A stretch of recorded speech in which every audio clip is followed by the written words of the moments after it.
Indian news network में आपका स्वागत है। मैं हूं आपके साथ फैजुल शेख। इस वक्त हम हैं भागलपुर के गोराडी प्रखंड में और हमारे साथ जाने माने social worker doctor Tanvir Hasan ji हैं। आइए उनसे बात करते हैं वक्फ बिल को लेकर के। जो वक्फ बिल राज्यसभा लोकसभा में जो पास हुआ उसको लेकर के हर जगह विरोध हो रही है, उन्हीं को लेकर के बात करते हैं। हमारे साथ में डॉक्टर तनवीर हसन जी। सर, सबसे पहले आपका इंडियन न्यूज नेटवर्क में स्वागत है। बहुत बहुत शुक्रिया। क्या कहेंगे सर, वक्फ बिल जो पास हुआ है उसको लेकर के विरोध हो रही है, क्या कहेंगे आप, किस तरीके से देखते हैं? अनकरीब हम लोग भी विरोध करेंगे और हम लोग इसके पुरजोर विरोध में हैं।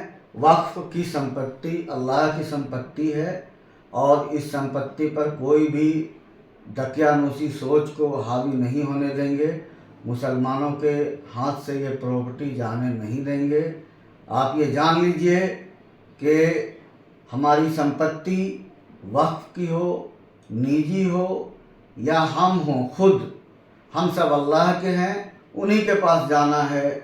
इसलिए हम लोगों को हमारी जान भी अल्लाह के लिए वक्फ है, हमारा माल भी अल्लाह के लिए वक्फ है। इसलिए पुरजोर आंदोलन होगा। आप कल सुने होंगे एक नेता शिवसेना शिंदे शिवसेना का कह रहा था कि अगर विरोध प्रदर्शन किया जाएगा तो जालियांवाला जो है तो बाग का दृश्य दिखाएंगे। तो हम उनको आपके ज़रिए मैसेज देना चाहते हैं कि तुम जनरल डायर बन के आना और हम देशभक्त बनकर वहाँ रहेंगे, आंदोलन करेंगे, हर जगह आंदोलन होगा। आपको गोली चलाना है चलाइएगा, मेरा सीना गोली खाने के लिए हाजिर रहेगा। ये मुसलमानों के हक की बात है। ये जो वक्फ बिल है, अमित शाह का कहना है कि ये वक्फ बिल जाकर के मुसलमानों के हित में है। तो आपको क्या लगता है कितना हित में है?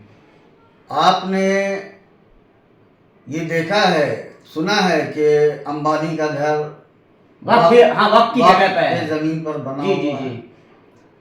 और मुसलमानों की बहुत सारी समस्याएं हैं जो कि देखनी चाहिए। जो आदमी के कपड़े के कलर से ये कहता हो कि कपड़ा देखकर पहचान होता है कि कौन है, उनसे आप क्या उम्मीद कर सकते हैं? ये हमारी ज़मीन को लूटने की साजिश है। और बोलेगा क्या? बोलना तो उनका काम है। वो लोग तो 15 लाख देने का वादा करके जुमला बोल जाता है, तो उन लोगों का क्या मतलब ही है? बाद में जुमला बोलेगा, क्या बोलेगा, नहीं बोलेगा। इसलिए उसकी बात का मैं निंदा करता हूँ। वो जो है तो झूठ बोल रहे हैं, जनता को गुमराह कर रहे हैं। जगह जगह विरोध हो रहा है। कल भी जाकर के जुमा की नमाज के बाद में कई जगह में जाकर के विरोध हुआ। तो आप ये देखिए, भागलपुर में इस तरीके का अभी अब तक मोर्चा नहीं निकला है, तो क्या कहेंगे इसको लेकर के? बहुत बड़े पैमाने पर भागलपुर में मोर्चा निकलेगा। हमारे उलमाए कराम जो है तो उन्हीं के इंतजार में है। मुस्लिम पर्सनल लॉ बोर्ड ने भी कहा है कि रुक जाइए, जब कहें तो निकालिए। इसलिए भागलपुर क्या, हिंदुस्तान के हर खित्ते हर गांव में आंदोलन होगा। आप सांसद में हैं, संसद में बिल पास कर लिए हैं, ये लोकतंत्र है। हम उसका विरोध सड़क पर करेंगे और इस बिल को वापस सुप्रीम कोर्ट गए हैं बहुत लोग। इस बिल को जो है तो सरकार को पास करने के बाद भी इसको स्थगित करके रद्द करना होगा, वापस लेना होगा। ये किसी भी सिरे से सही नहीं है। हाँ, अच्छा, आप ये देखते हैं कि कहीं न कहीं पहले नीतीश कुमार समर्थन में थे और चंद्रबाबू नायडू चिराग पासवान समर्थन में थे, फिर बाद में इन लोगों ने मतलब इस बिल के विरोध में थे, फिर अभी समर्थन में हो गए। तो आपको क्या लगता है? इन लोगों को जो समर्थन में समझ रहे हैं ना, तो मैं नहीं समझता हूँ कि बहुत ज़्यादा अकल की बात है ये। आप ये देखिए कि इससे पहले भी कई तरह का बिल आया जिसमें समर्थन इन लोगों ने नहीं दिया। एनआरसी का था, सीए का था, वोट भी दिया। अगर विरोध भी किया तो वॉक आउट किया, खड़ा रह करके हमारे सपोर्ट में वोट नहीं किया। और उम्मीद भी नहीं की जा सकती इनसे। कोशिश किया हमारे बड़ों ने कि शायद ये मान लें, और ये चाहते नीतीश बाबू हो, नायडू हो, आपका जो है तो चिराग पासवान हो, तो बिल को रोका जा सकता था। लेकिन ये सब सिर्फ जो है ना इफ्तारी रमज़ान में खाने के लिए मुसलमानों को बरगलाने के लिए टोपी पहन पहन के मुसलमान के बीच जाते हैं। जरूरत है कि हमें उस चेहरे को पहचानना है और अपने वोट का सही इस्तेमाल करना है, एक एक वोट का सही इस्तेमाल करना है। मैं ये नहीं कहूँगा कि आप जो है तो फलाने MIM को दीजिए, RJD को दीजिए, जो इनको हरा सकता है उनको वोट दीजिए।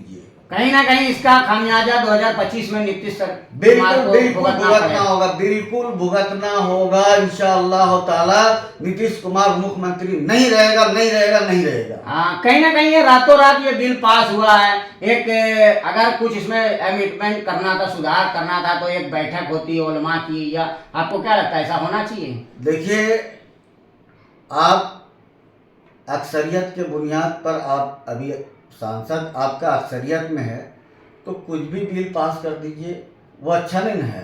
देखिए, मेरी वहाँ बिल्ली आपको बता रहे हैं, ये मेरी बिल्ली है, ठीक है। आप यहाँ 2 आदमी हैं, जी, आप दोनों मिल करके इसको कहिए कि कुत्ता का बच्चा है, और हम अकेले कह रहे हैं कि ये बिल्ली है, तो आप कह दीजिएगा कि लोकतांत्रिक हिसाब से तो ये कुत्ता का बच्चा है। वोट चला गया 2 आपका इसकी बिल्ली की तरफ में। जी, तो ये अकल की बात है, ये बिल्ली है ना। जी। तो फिर आप जो है तो अक्सरियत के बुनियाद पर कुछ भी कीजिएगा, ये गलत बात है, ये निंदा करने वाली बात है। ऐसा नहीं होना चाहिए। मुसलमानों के साथ भेदभाव हो रहा है, आप देख नहीं रहे हैं। आप देख रहे हैं कि ईद में भी हमको सड़क पर नमाज पढ़ने के लिए जो है तो यूपी में मना किया गया। आप ये देखें कि छत पर नमाज पढ़ने से क्या जाता था, और वहीं आप जो है तो तरह तरह का यात्रा निकलवाते हैं किसी दूसरे धर्म समुदाय से। आप जो है तो देश को क्या करना चाहते हैं? आप बिखेरना चाहते हैं। आप 2म दर्जे का नागरिक अगर मुसलमानों को समझते हैं तो ये आपकी गलत सोच है। आप अगर सोचते हैं कि बुलडोजर से कुचल देंगे तो ये संभव नहीं है। हम जो है तो अंग्रेजों को यहाँ से भगाया है, तो अंग्रेजों की सोच रखने वाले उनकी औलादों को भी यहाँ से भगाएंगे। देश की आज़ादी में तो मुसलमानों का भी बहुत बड़ा योगदान है, तो क्या लगता है कहीं ना कहीं फरामोश किया जा रहा है, दोगली नीति अपनाई जा रही है? देखिए, देश की आज़ादी में मुसलमानों का, हिंदुओं का, सभी का हाथ है, सभी का खून है यहाँ की मिट्टी में। किसी के बाप का हिंदुस्तान थोड़ी है, तो हाथ तो सबका है, लेकिन उनका नहीं है जो इस देश को तोड़ना चाह रहे हैं। उनका नहीं है जो माफी वीर को अपना आका मानते हैं। उनका नहीं है जो कि नाथूराम गोडसे को अपना जो है तो पिताजी समझता है। उनका नहीं है जो इस देश में दंगा करवा के, फूट डलवा के हिंदू मुसलमान के गंगा जमुनी तहजीब को खत्म करना चाहता है। उनका नहीं है। उनको समझना होगा आपको, ये देश हमका, हमारा, आपका, सबका है, लेकिन अमन पसंद का देश है। जो अमन पसंद नहीं है, जो इस देश में चाहते हैं कि हिंदू मुसलमान लड़े, वो इस देश के लिए मोहब्बत नहीं रखता है। उसको मैं नहीं समझता हूं कि वो जो है तो देश के लिए मोहब्बत रखने वाला कोई देशभक्त इंसान है। वो लोग तो एक देशद्रोही के लिस्ट में उनको डाल देना चाहिए ऐसे लोगों को। हाँ, आप ऐसे अपने वतन के लोगों से क्या कहना चाहें, खास करके जो मुसलमान हैं? बहुत से लोग मुसलमानों में भी देखा जाए तो बहुत से लोग बहुत अच्छा है बिल, मतलब क्या अगर पास हुआ है तो अच्छा है, नहीं हुआ तो मतलब इस टाइप का दो। देखिए, हिंदू मुसलमानों को आपस में इसमें ना हिंदू का कोई फायदा है ना मुसलमान का कोई फायदा है। चंद लोगों का फायदा होगा, जिस तरह से होता है आप लोग देख रहे हैं। तो हिंदू को तो मैं कहूँगा कि तुम भी पियो, हम भी पिए गंगा का पानी, प्यार के कटोरे में गंगा का पानी। तुम भी पियो, हम भी पिए, रब की मेहरबानी, प्यार के कटोरे में गंगा का पानी। हम लोग आपस में मिलजुल करके सौहार्दपूर्ण से रहेंगे। अगर वो सोच रहा है कि हिंदू मुस्लिम करके वोट जो है तो अंग्रेज के तरह फूट डालो और राज करो करेंगे, तो हमारा हिंदू भाई इतना बेवकूफ़ मत समझिए आप हिंदुओं को। हमारा हिंदू भाई समझदार है और वो समझदारी से वोट देगा और आपको आपके कुर्सी से उठा करके फेंक देगा इंशाअल्लाह ताला अपने वोट की ताकत से। कहीं ना कहीं लगता है सरकार की नीति, कुछ लोग बोल रहे थे कि सरकार ये वक्फ की जगह को लेकर के किसी पूंजीपतियों को दे देगा। क्या कहना इसके ऊपर आपका? देखिए, सबकी अपनी अपनी राय है। जो रवैया रहा है उस हिसाब से अगर जो बोल रहा है वो सही बोल रहा है, हम उसका जैसे आपने अभी जिक्र किया कि अंबानी का जो घर एंटीलिया है मुंबई में, जी। तो वो वक्फ की जगह पर है। बिल्कुल। हाँ, अभी बीच में पता चला हरिद्वार में भी जो जगह वक्फ की हुई जगह है। हाँ, बात हुई कि सरकार ने बात करी थी वक्फ की जो जगह कब्जे में है दूसरे के, उसको छुड़ा के दिया जाएगा, ना कि ये वक्फ बिल पास होगा। तो फिर ऐसा क्यों हुआ, क्या कारण है? देखिए 9,500 एकड़ जमीन है लगभग जी। 9.5 लाख एकड़, हाँ हजार, सॉरी गलती हाँ, हो गया। तो इस 9.5 लाख एकड़ जमीन पर इसकी निगाहें हैं जी। और इनका मिसयूज होने का खतरा है, समझे ना।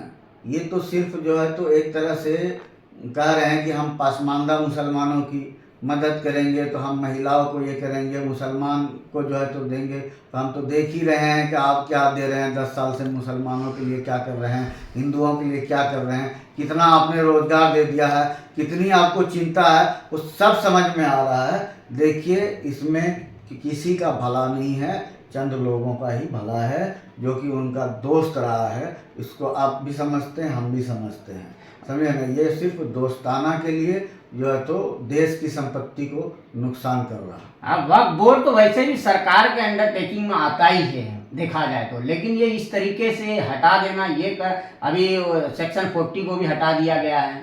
देखिए वक्फ बोर्ड जो है इस सरकार के अंडर में, तो हम हिंदुस्तान में हैं, जो सरकार, हम अगर प्रधानमंत्री रहते हैं तो हमारे अंडर में रहेंगे मोदी जी।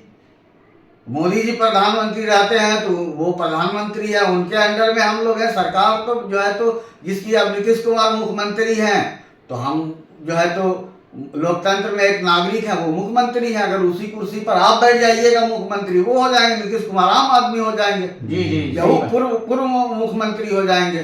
फिर आपके हाथ में सब कुछ। तो कानून देखिए चलाने वाले पर होता है। मेरा कहने का ये मतलब है कि आप किस तरह से चला रहे हैं। हिंदुस्तान में जो गंगा जमनी तहजीब है, उस तहजीब को जिंदा रखते हुए चला रहे हैं, या अपनी बातों से और अपने हरकतों से और अपने बुलडोजर से। देखिए परिवर्तन संसार का नियम है, कोई भी एक जगह कुर्सी पर कभी टिका हुआ नहीं रहा है। एक से एक लोग आए, हुकूमत किया, तारीख का पन्ना उठा के देख लीजिए। जुल्म करने वाले भी आए, अच्छे लोग भी आए, लेकिन रहा कोई नहीं और कोई नहीं रहेगा। वक्त का पहिया जब घूमेगा तो ये समझना चाहिए कि हर एक का जो है तो परिवर्तन संसार का नियम है। इसको समझिए, जैसा को तैसा होता आया है, और जैसे का टिट फॉर टैट की बात होगी, फिर जो है तो जो होना होगा होगा। आप अगर हमको गाली दे रहे हैं तो ये संवैधानिक नहीं है, आप बुलडोजर चला रहे हैं तो ये संवैधानिक नहीं है। आपको इसका समझना चाहिए। आप कभी संसद भवन में जाके रो रहे थे, गिड़गिड़ा रहे थे, तो उस बात को याद करना चाहिए कि कोई दूसरा आदमी ना रो पाए, लेकिन आपने बदला लेने का काम किया है, ये सोचना चाहिए। सत्ता किसी की जागीर नहीं रही है, वो तो आज न कल बदली होना ही है। सत्ता बिल्कुल बिल्कुल, आज आपके हाथ में तो कल हमारे हाथ में। सत्ता जनता की ही जागीर है। जी जी, लेकिन कुछ लोग अपनी जागीर समझ रहे हैं, तो उसको किस तरीके से जवाब देंगे आप? अरे भैया, जो कि अपनी डिग्री ही नहीं दिखाए, ऐसे लोगों को वो क्या क्या जागीर समझ रहे हैं पता है? मतलब क्या समझ रहे हैं, उनकी समझ का तो समझ में कुछ नहीं समझ आता। जी जी, समझे ना। बहुत बहुत शुक्रिया हमारे से बात करने के लिए। ये थे हमारे साथ जाने माने समाज सेवक डॉक्टर तनवीर हसन जी।